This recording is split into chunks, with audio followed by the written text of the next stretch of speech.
சிவனாண்டி தும் பதாவ், நான் சொன்னதை யோசிச்சியா? அதெல்லாம் யோசிச்சேன்.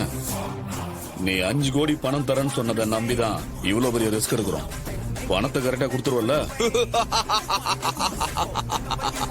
மே சிங்கோ சிவனாண்டி, நகையை என் கையில கொடுத்தா அடுத்த நிமிஷமே உன் கையில 5 கோடி இருக்கும். ஓ குரு ஹே சாட்சி ஹே, क्या बोला? हाँ क्या बोला? இத பாரு சிங்கு, உன் பேச்ச நம்பிதான் நாங்க இப்படி ஒரு காரியத்தையே பண்ண போறோம். ஏதாவது ஏமாத்தணும்னு நினைச்ச அப்புறம் என் பையனோட கோபத்தை நீ பார்க்க வேண்டி வரும். நானும் கோபப்படுவேன். சாச்சு பாய், நீங்க கோவப்படுற அளவுக்கு இந்த சிங் வச்சுக்க மாட்டான். என்ன நீங்க நம்பலாம். சிங்கு, நீ சரியான நேரத்துக்கு தான் இந்த ஊருக்கு வந்திருக்க. இப்போ அம்மன் கோயில்ல தான் எல்லா நகையும் இருக்கு. இன்னைக்கு நைட்டு 12 மணிக்கு நீ கோயிலுக்கு வந்துரு. நாங்க நகையை கொடுத்துட்டு பணத்தை வாங்கிக்கிறோம். அப்புறம் சிங்கு, இதை விட்டுட்டு நீ வேற ஏதாவது பிளான் பண்ண, இது ஏன் இடம், கவனமா இருந்துக்கோ.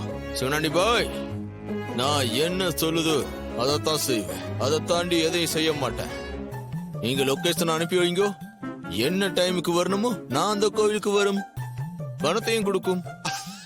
சரி, பலே, நீ பலே. கிளம்பு. அப்ப வர சாச்சாஜி. சரிங்க சிங்கு, சரிங்க சிங்கு, சரிங்க சிங்கு. ஓகே. ரன்வீர் சிங், ரன்வீர் சிங், ரன்வீர் சிங். மவனே, பிடிச்சா நாம கோடீஸ்வரனாக போறோம்.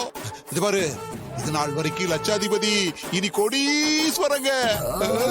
இது பாரு மவனே, இப்ப வரைக்கும் என்னால நம்ப முடியல. ஐயோ, நான் என்ன பண்ணுவேன் 5 கோடி. மவனே, நம்ம ஊர் என்ன விலைன்னு கேள்றான்.